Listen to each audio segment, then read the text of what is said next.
जय श्री श्याम। बाबा के चमत्कार की सीरीज में मैं आज आपके सामने एक और चमत्कार को लेकर उपस्थित हुई हूँ। बाबा का एक भक्त बड़ा परेशान था। दरअसल उसे बिजनेस में काफ़ी नुकसान हुआ था, जिसके कारण उसके घर में भी लड़ाई झगड़ा होने लगा था। वह हर समय परेशान रहता और बार बार बाबा को कोसता रहता कि बाबा, मैं तो तेरा बहुत बड़ा भगत हूँ, फिर मेरे साथ ही ऐसा क्यों हुआ। वह हर समय बाबा को भला बुरा कहता रहता था। उसके दोस्तों ने उसे काफ़ी समझाया कि बाबा पर विश्वास करो, सब ठीक हो जाएगा। बाबा अपने भक्तों की अक्सर परीक्षा लेते रहते हैं, इसलिए तुम्हारी परीक्षा चल रही है, थोड़ा सा धैर्य रखो, बाबा बहुत जल्दी सब कुछ ठीक कर देंगे। लेकिन वह किसी की नहीं सुनता था और यही कहता, तुम्हें तो बाबा ने सब कुछ दे रखा है, अगर तुम्हारे साथ यह सब कुछ होता तब पता चलता।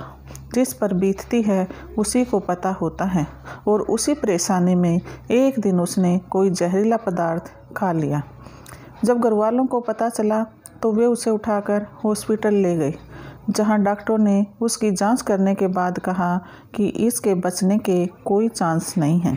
हमने अपनी तरफ से पूरी कोशिश करके देख लिया है, क्योंकि पॉइजन इसकी पूरी बॉडी में फैल चुका है और उन्होंने उसको वेंटिलेटर पर शिफ्ट कर दिया, क्योंकि उसका शरीर नीला पड़ चुका था। वह 3 दिन वेंटिलेटर पर पड़ा रहा।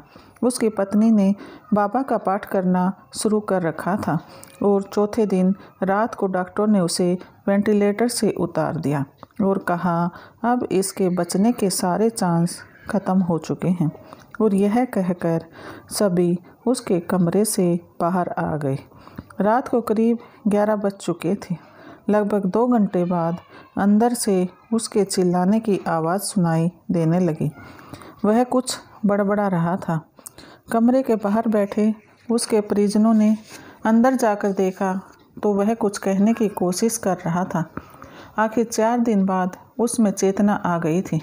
जल्दी से डॉक्टर को बुलाया गया। डॉक्टर भी हैरान था कि यह कैसे हो सकता है। जब उससे पूछा गया कि तुम क्या बड़बड़ा रहे थे, तो उसने बताया, मैं बाबा से क्षमा मांग रहा था। बाबा आकर मेरी चेस्ट पर बैठ गए और मेरी पिटाई करने लगे और मुझसे कह रहे थे कि मैं तुझे मरने नहीं दूंगा। अब तो तुम्हें विश्वास हो गया होगा कि बाबा कुछ भी कर सकते हैं। और मैं बाबा से बार बार क्षमा मांग रहा था कि मुझे छोड़ दो, ऐसी गलती मैं कभी नहीं करूँगा। उसकी बात सुनकर डॉक्टर भी हैरान था और वह खुद कहने लगा कि वाकई यह कोई चमत्कार है, वरना सारे ऑर्गन्स ने तो काम करना बंद कर दिया था। जब उसके चेहरे को देखा गया तो उसके चेहरे पर उंगलियों के निशान थे और वे निशान लगभग 6 महीने तक दिखाई देते रहे। बाबा की दया से वह भक्त ठीक है और उसका बिजनेस भी अच्छा खासा चल रहा है। जय श्री श्याम।